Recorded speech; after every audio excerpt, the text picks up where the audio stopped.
गरुड़ जी कहते हैं कि हे प्रभु, सुकृतियों के इस लोक की संपूर्ण क्रिया को मुझसे कहिए, जिस प्रकार पुत्रों द्वारा करनी चाहिए वह विधि कहिए।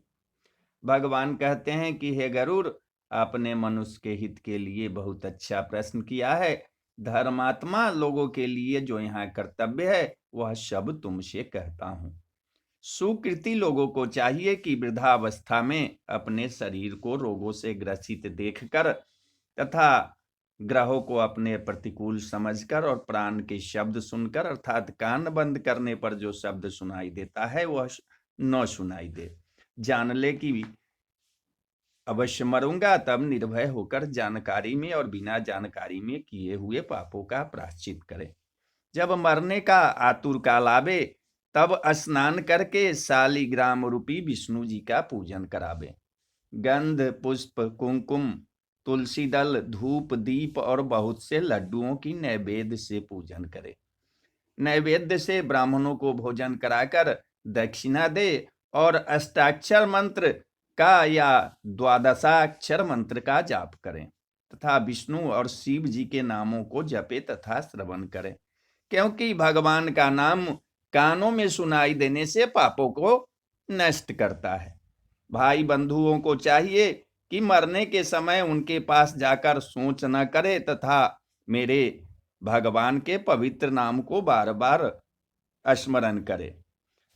मत्स्य कुर्म बाराह नरसिंह वामन परशुराम रामचंद्र कृष्ण बुद्ध और कलंकी, इन 10 नामों को बुद्धिमान सदा स्मरण करे।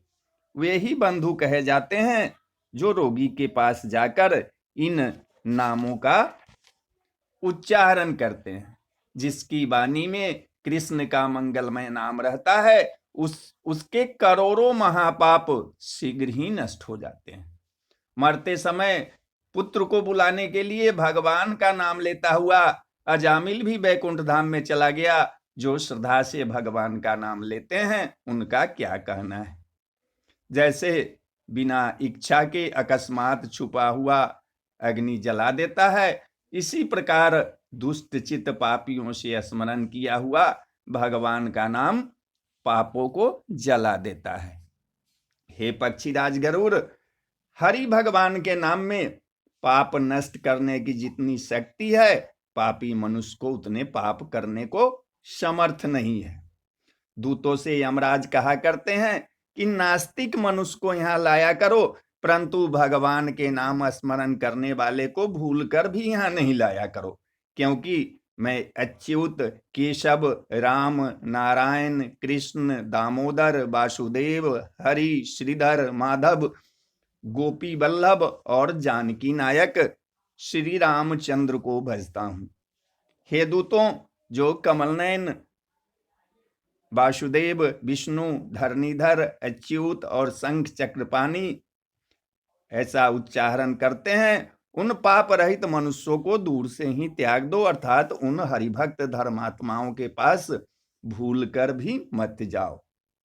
अकिंचन और भगवत भक्ति रस के जानने वाले परमहंस कुलों से सदा सेवित श्री भगवान के चरण कमल के पराग रस से विमुख तथा नरक के मार्ग में तृष्णा रखने वाले असज्जनों को यहाँ लाना।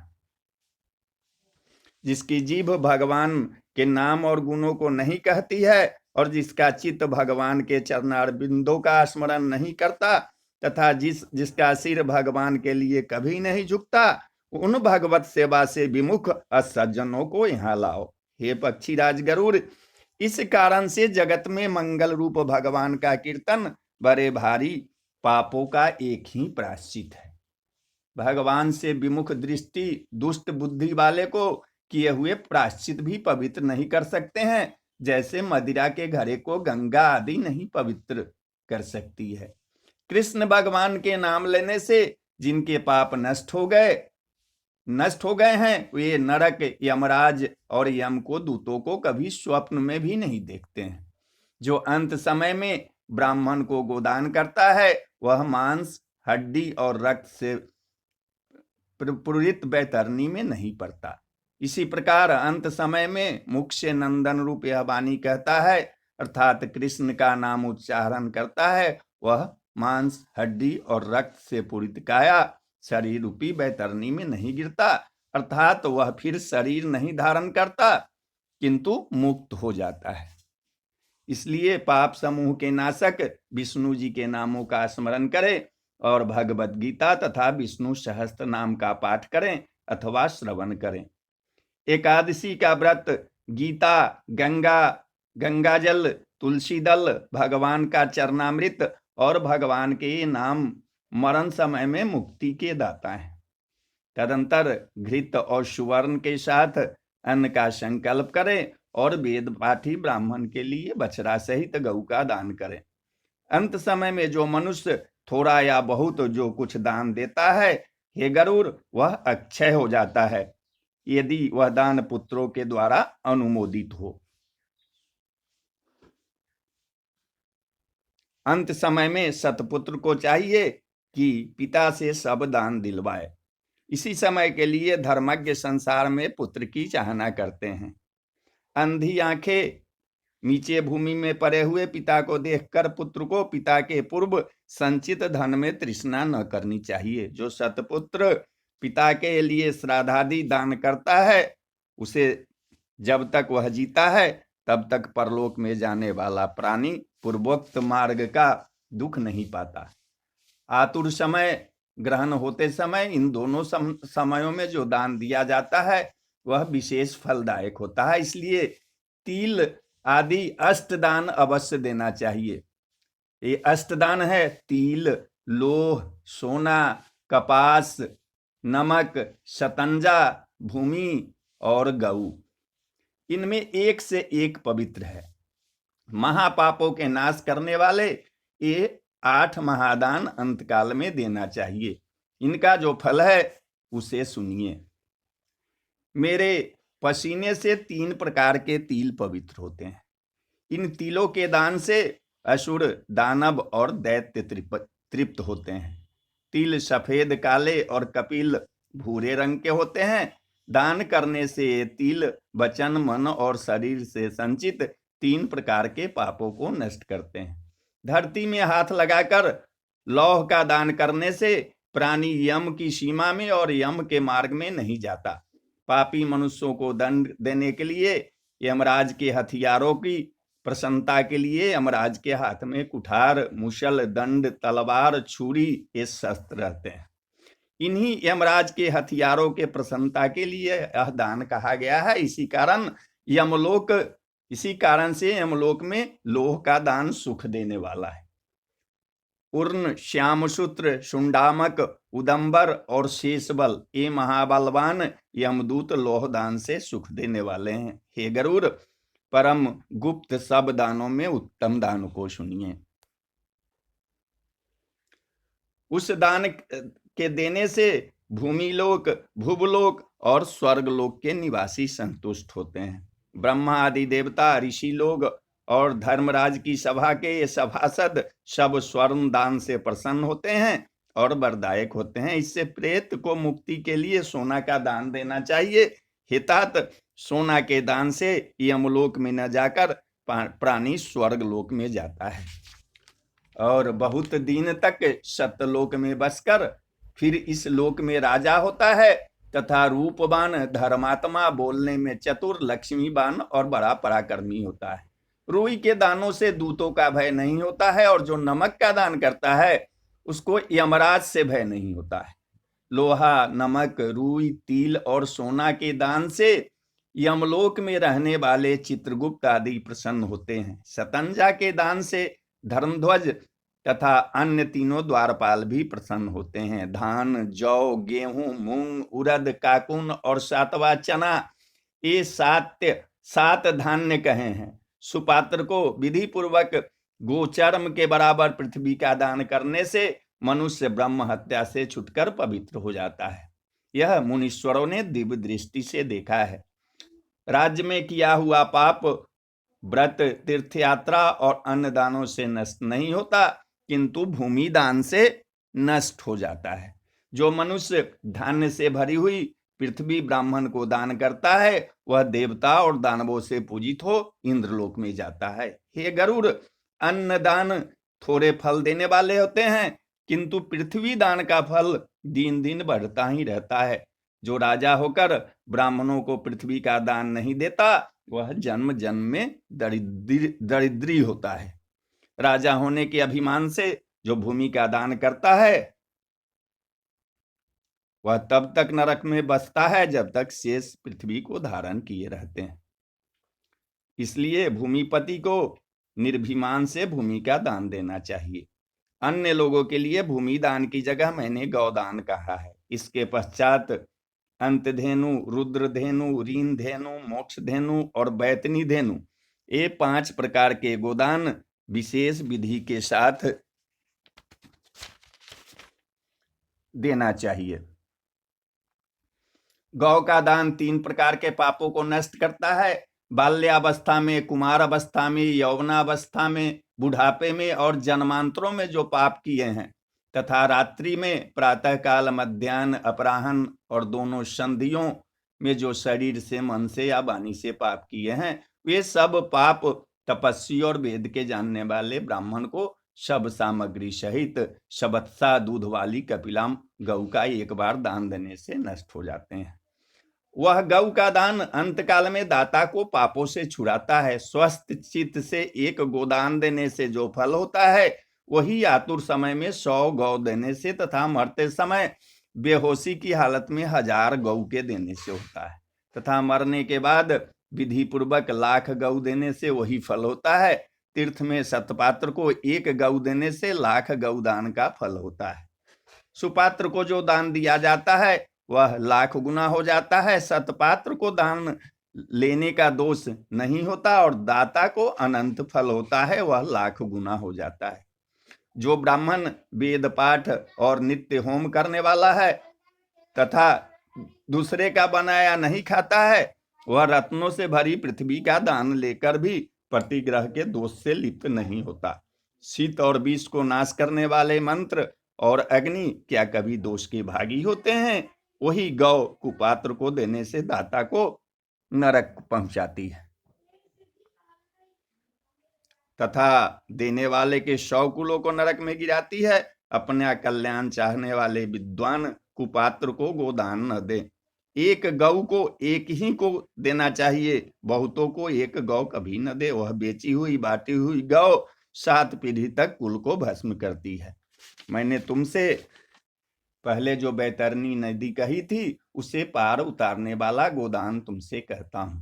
लाल अथवा काली वर्ण की गौ को सोने के सिंह, चांदी के खूर और आभूषण आदि से सजावे तथा कांसे की दोहनी हो। उस पर गौ पर 2 काले वस्त्र उड़ावे और गले में घंटी बांधे। फिर कई पर वस्त्र सहित तांबा का कलश स्थापन करे। उस पर लोहे के दंड सहित यमराज की सोने के मूर्ति तथा घी से भरा हुआ कांसी फूल का कटोरा स्थापन करे। ईख की नाव बनाकर उस पर रेशम के तागे लपेट दे और खोदे हुए गड्ढे में जल भरकर उसमें नाव को छोड़ दे। सूर्य की देह से उत्पन्न गौ को उस पर खड़ी करके शास्त्र की विधि से संकल्प करे तथा ब्राह्मण को आभूषण सहित वस्त्रों को देवे और फूल, रोली, अक्षत आदि से विधि पूर्वक उसकी पूजा करे। हाथ से गौ की पूंछ पकड़कर और पैर को नाव में रखकर ब्राह्मण को सामने करके यह मंत्र पढ़े। हे जगन्नाथ भगवान, संसार रूपी शोक संताप में डूबे हुए मनुष्य के तुम ही रक्षक हो। हे विष्णु रूप ब्राह्मणों में श्रेष्ठ पृथ्वी के देवता, दक्षिणा के साथ मैंने तुम्हें बैतरनी गौ दी है। नमस्कार है। यमलोक के मार्ग में 100 योजन चौड़ी महाभयंकर बैतरनी नदी से पार तरने के लिए तुम्हें यह बैतरनी गौ देता हूं। हे धेनुके, हे देवेशी, यमराज के बड़े मार्ग में मुझे तारने के लिए मेरी राह देखना। बैतरनी रूप तुमको नमस्कार है। गौ मेरे आगे हो, गौ मेरे पीठ के पीछे हो, गौए मेरे हृदय में वास करे और गौ के बीच में बसता रहूं। सब प्राणियों और देवों में जो लक्ष्मी रूप होकर स्थित है, वही गौ रूप से मेरे पापों को दूर करे। इन मंत्रों से हाथ जोड़कर गऊ और यमराज की प्रार्थना और परिक्रमा करके कलश आदि सब वस्तुओं को ब्राह्मणों को देवे। हे गरुड़, इस विधान से जो बैतरणी का दान करता है वह धर्म मार्ग से धर्मराज की सभा में जाता है। यदि शरीर स्वस्थ हो तो बैतरणी का व्रत करे और उस नदी से पार होने के लिए वेद पाठी को गऊ देवे। हे गरुड़, गऊ के दान से महामार्ग में वह नदी नहीं आती, इसलिए सदा पुण्य समय में गऊ का दान अवश्य करना चाहिए। गंगा आदि सब तीर्थों में, ब्राह्मणों की बस्तियों में, सूर्य और चंद्रमा के ग्रहणों में, संक्रांति के दिन, अमावस्या के दिन, दक्षिण उत्तर ऐनों में, विशुभ संक्रांतियों में, युगादि तिथियों में और सब पुण्य समयों में उत्तम गोदान करना चाहिए। जब मन में श्रद्धा उत्पन्न हो और सुपात्र ब्राह्मण मिल जाए वही पुण्य काल है। क्योंकि संपत्ति स्थिर नहीं रहती है, शरीर भी स्थिर व्यतिपात में नहीं है, विभव भी सदा नहीं रहता है एवं मृत्यु नित्य ही पास रहती है। अतः धर्म का संचय स्वचित अनुसार किया हुआ दान अनंत होता है। स्वकल्याण की इच्छा वाला ब्राह्मण को दान दे। अपने हाथ से अपने लिए किया हुआ थोड़े धन का दान भी अक्षय होता है तथा तत्काल ही फल प्राप्त होता है। दान रूपी राह का खर्च रखने वाला महामार्ग में माने यम मार्ग में सुख से जाता है, अन्यथा राह खर्च से रहित मनुष्य मार्ग में क्लेश पाता है। भूमि पर मनुष्य जो दान करता है यमलोक मार्ग में वह आगे प्राप्त होता है। बड़े पुण्य के प्रताप से मनुष्य का जन्म मिलता है। उस मनुष्य शरीर को जो धर्म करता है वह परम गति को पाता है। मनुष्य धर्म को न जानकर दुख से संसार में आता है। केवल धर्म के सेवन से ही मनुष्य जन्म का सफल होता है। धन, पुत्र, स्त्री, भाई, बंधु और ये शरीर सब अनित्य हैं, अतः धर्म करना चाहिए। आत्मा ही आत्मा का बंधु है, यह बार बार जानना चाहिए। जीते हुए ही यह विचार करके कि मरने के बाद कौन देगा, ऐसा जानकर अपने हाथ से ही सब दान दे। जीवन अनित्य है, सदा नहीं रहता है, इसलिए पीछे भी नहीं देगा। काठ तथा कंकर पत्थर के समान मरे शरीर को धरती पर छोड़कर सब भाई बंधु मुंह मोड़कर चले जाते हैं, केवल धर्म ही साथ जाता है। धन तो घर से ही साथ छोड़ देता है और भाई बंधु सब श्मशान से लौट आते हैं, किंतु किया हुआ शुभ अशुभ कर्म ही उसके पीछे पीछे जाता है। मनुष्य जैसे शुभ और अशुभ कर्म करता है वैसा ही सर्वत्र भोगता है। इस दुख से भरे संसार सागर में कोई किसी का भाई नहीं है। कर्म के संबंध से प्राणी संसार में आता है और कर्म का क्षय होने पर चला जाता है। माता, पिता, पुत्र, भाई, बंधु और स्त्री आदि का संगम पौशाला में आने जाने वाले जीवों के समान तथा नदी में काष्ठ के समान चलायमान है। किसके पुत्र, पौत्र और किसकी स्त्री अथवा धन है, संसार में कोई किसी का नहीं है। इसलिए जो देना हो अपने हाथ से दें। जब तक धन अपने अधीन है तब तक ही ब्राह्मण को दिया जा सकता है। जब धन दूसरे के अधीन हो जाए तो कुछ करने का विचार न करें। पूर्व जन्म के किए हुए दान से यहाँ बहुत धन मिला है, इसलिए ऐसे विचार कर धर्मार्थ दान कीजिए। धर्म से कामना पूर्ण होती है और धर्म से ही मोक्ष मिलता है, इसलिए धर्म करना चाहिए। श्रद्धा से ही धर्म धारण किया जाता है, न कि बहुत से धन समूह से। धनहीन भी मुनि लोग श्रद्धा से स्वर्ग को चले गए। जो मनुष्य पत्र, फूल, फल और जल मुझे भक्ति से देता है उसी का पवित्र आत्मिका भक्ति से दिया हुआ मैं भोजन करता हूँ। इससे विधि पूर्वक अवश्य दान देना चाहिए। थोड़ा हो अथवा बहुत, इस बात की गिनती न करना चाहिए। जो पुत्र आतुर समय भूमि में पिता के हाथ से दान दिलवाता है उस धर्मात्मा पुत्र की देवता भी पूजा करते हैं। जो पुत्र माता पिता के निमित्त सुपात्र को दान देता है वह पुत्र, पौत्र और परपौत्र तक अपनी आत्मा को भी पवित्र करता है। पिता को देने से 100 गुना, माता को देने से 1000 गुना, भगनी यानी बहन को देने से अक्षय फल होता है। देने वाले को न तो उपद्रव ही होते हैं और न नरक की यातनाएं ही, और न मरने के समय यमदूतों का भय होता है। जो लोभ से आतुर समय दान नहीं देते हैं, हे गरुड़, वे पापी कायर मरने के पश्चात सोच करते हैं। जो पुत्र पौत्र भाई सगोत्री और मित्र आतुर काल में दान नहीं देते, ब्रह्म हत्यारे हैं, इसमें संशय नहीं है। तो बोलिए जय श्री हरि विष्णु, जय श्री